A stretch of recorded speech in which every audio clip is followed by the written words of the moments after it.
আজি সংবাদ মাধ্যমত এটি বাতৰি দেখিলোঁ যে অসম জাতীয়তাবাদী যুৱ ছাত্ৰ পৰিষদৰ সভাপতি নে অন্য কি দায়িত্বত আছে মই নাজানো, পলাশ চাংমাই এটি মন্তব্য কৰিছে।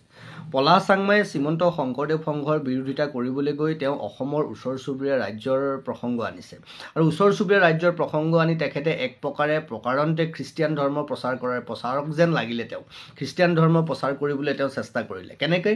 তেওঁ কৈছে যে অসমৰ ওচৰ চুবুৰীয়া ৰাজ্যসমূহে খ্ৰীষ্টিয়ান ধৰ্ম পালন কৰি থকাৰ লগে লগে নিজৰ জাতিগত পৰম্পৰা ৰীতি নীতিবোৰ পালন কৰি আছে।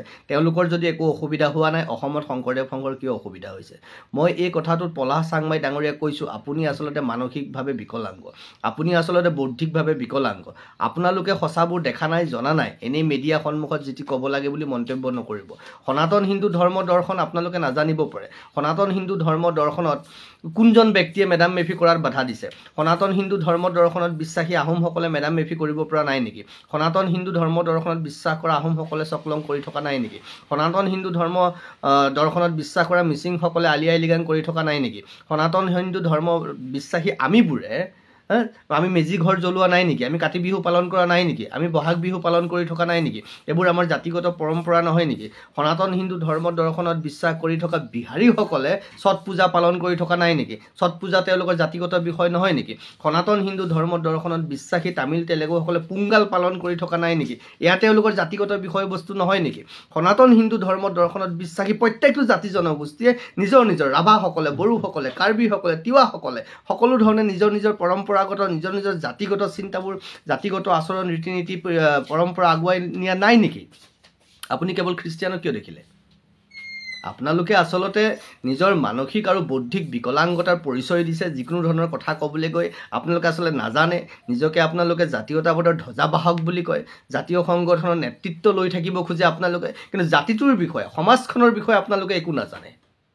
বুজি পাইছেনে? সেইকাৰণে আপোনালোকে ধৰ্ম কৰি থাকিও নিজৰ জাতিগত আৰু সনাতনৰ নিচিনা সত্য শুদ্ধ আৰু সৰ্বব্যাপী চিন্তা আপোনালোকে অনুভৱ কৰিব নোৱাৰিলে। ঘৰৰ সন্মুখত থকা গছডালক আপোনালোকে কেতিয়াও স্বীকৃতি নিদিলে, গছডালৰ মূল্য আপোনালোকে বুজি নাপালে। কিন্তু কোনোবাই আনি আপোনাৰ ঘৰৰ ওচৰত ৰুই দিয়া, আৰ্টিফিচিয়েলি ৰুই দিয়া প্লাষ্টিকৰ গছডাল দেখি আপোনালোকে সেইডালকে আটাইতকৈ পৃথিৱীৰ সৰ্বশ্ৰেষ্ঠ গছ বুলি ভাবিছে। অকণমান বৌদ্ধিক আৰু মানসিক বিকলাংগতাৰ উৰ্ধলৈ আহক। সনাতন বুজক, জানক। সনাতনৰ বৃহৎ সত্তাটো, বৃহৎ চৰিত্ৰটো যদি উপলব্ধি কৰিব নোৱাৰে, তেতিয়াহ'লে মোৰ এনেকুৱা লাগিব আপোনালোকে জাতীয় দায়িত্ব এৰি দিব লাগে, জাতীয় নেতৃত্বৰ পৰা আপোনালোকে আঁতৰি আহিব লাগে। এতিয়াও আপোনালোকে যুৱ ছাত্ৰ পৰিষদ কৰি থকা বয়স আছে নি আপোনালোকৰ? তাৰপিছতো অকণমান পঢ়া শুনা কৰিবলৈ চেষ্টা কৰক, অকণমান জানক।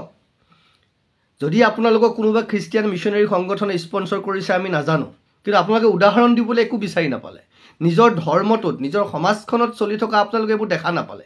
কোনোবাই ভুল কৰিছে, ভুলটো ক'বলৈ গৈ নিজে আচলতে আপোনালোকৰ এয়াই সীমাবদ্ধতাই, আৰুনো কি ক'ম। গতিকে বুজক, আগতে আপোনালোকক এইবোৰ কথা প্ৰত্যুত্তৰ দিবলৈ কোনো নাছিল, কিন্তু এতিয়া প্ৰত্যুত্তৰ দিবলৈ অন্ততঃ কুটুম্ব সুৰক্ষা পৰিষদৰ সত্যৰঞ্জন বৰা জীয়াই আছে। কোনোবাই ভাল পাওক, কোনোবাই বেয়া পাওক, সঁচাবোৰ ক'ব লাগিব। পৃথিৱীত একমাত্ৰ চিন্তা, সনাতন ধৰ্ম, যি প্ৰত্যেক জাতি জনগোষ্ঠীৰ সকলোকে আঁকোৱালি লৈছে, সকলোকে আদৰি লৈছে আৰু সকলোলৈয়ে সনাতন, কাৰণ ই শাশ্বত সত্য শুদ্ধ কথা। ইয়াৰ বাহিৰে যি আছে সকলো ৰুগ্ন, সকলো অপৰিপক্ক। সেয়াই হিন্দু দৰ্শন, সেয়াই হিন্দুত্ব।